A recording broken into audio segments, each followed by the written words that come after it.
crossing the line in search of a better life. It's one of mankind's oldest stories. And in America, immigration is behind one of today's fiercest debates. But tonight we bring you a story that transcends the argument with a 5-year-old boy whose mother broke America's rules only to undergo a forced separation that broke her heart. And there may be thousands of invisible cases just like it. Tonight, ABC's Brian Ross investigates. Brian? Bill, this is a heartbreaking story of how a 5-year-old boy in Missouri has ended up in the middle of a tug-of-war over who his parents should be. A tug-of-war triggered by this country's crackdown on illegal immigration and the subject of an ABC News investigation conducted with 5 journalism graduate students assigned to work with us as Carnegie Fellows. His name is now Jameson, put up for adoption to Melinda and Seth Moser of Carthage, Missouri, after a judge there ruled his birth mother had abandoned him and that he would be better off with the Mosers. I could not love him more had he come out of me physically. But now the adoption is being challenged, and next month the Mosers will face the prospect in court of losing their 5-year-old son, who they say knows only one mommy and daddy. Tried to do everything that we can to raise our boy as our son, and he's our son. It is a sad story, but not just for the Mosers.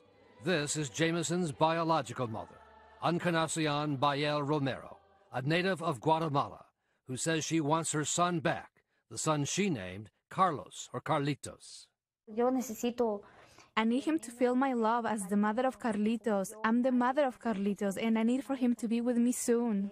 It's been 4.5 years since her Carlos was taken away from her and put up for adoption, against her will, she says. I never gave my consent for the boy to be adopted. I couldn't give the adoption. Even though I was going to be deported back to my country, I wanted to go back with my son to Guatemala. Even though she now lives in the same town, just blocks away, she is not permitted to see him while the case is pending. I start crying and get sad because he's not with me.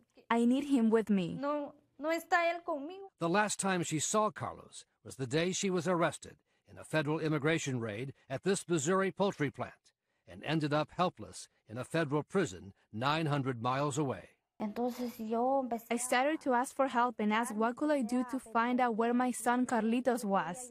Nobody could help me because I don't speak English. The judge ruled her incarceration amounted to abandonment and terminated her parental rights because she failed to maintain regular visitation or contact with her son, a difficult task from behind bars. In effect, her lawyers say, Encarnacion's punishment for coming to work in America illegally was to have her son taken away.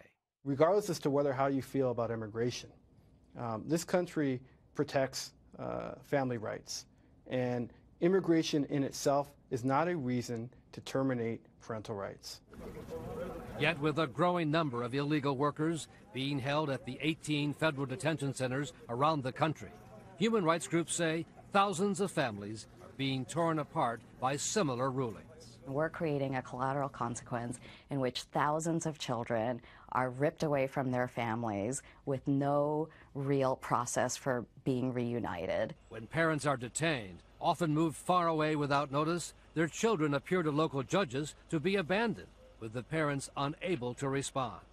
Both the immigration systems and the child welfare systems, whether they intend to or not, are participating in a process that separates kids from their families quite often forever. Jameson, or Carlos, is just one of the estimated 5,100 children in 22 states who were put in foster care or adopted while their parents were detained or deported. Is there a federal requirement when someone is detained that if they have children, special accommodations have to be made? There is no federal requirement. So the agents just ignore that, as if it's not a factor. Some will pay attention to it, others won't. Others say the blame belongs to the parents for coming to this country illegally in the first place. That is in the nature of what happens. When parents break the law, they undertake a certain amount of risk. There are going to be consequences. In the case of Encarnacion, the judge concluded that smuggling herself into the country illegally is not a lifestyle that can provide any stability for a child. But he apparently ignored what Encarnacion's lawyers call the serious criminal history and drug use as a teenager of Jameson's adoptive father, Seth Moser. Moser and his lawyers declined to be interviewed by ABC News, but have said that Moser has overcome his criminal past. You can't comment on the case at all? As for the judge, David Dolly, he told ABC News he stands by his ruling. Obviously, I thought the judgment was fair when I issued the judgment, yes. But the Missouri Supreme Court has overruled Judge Dolly, calling his decision a travesty of justice. For now, Encarnacion has been allowed to stay in the U.S. so she can go to court to fight for the return of the son she has not seen in 4.5 years. I'm thankful he's in good hands. But as Carlito's mother, I need him to be with me because I'm his real mother.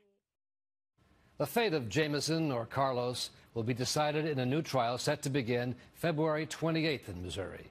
A different judge has been assigned to the case, and advocates on both sides of the immigration debate are weighing in on the difficult decision that will shape this little boy's life.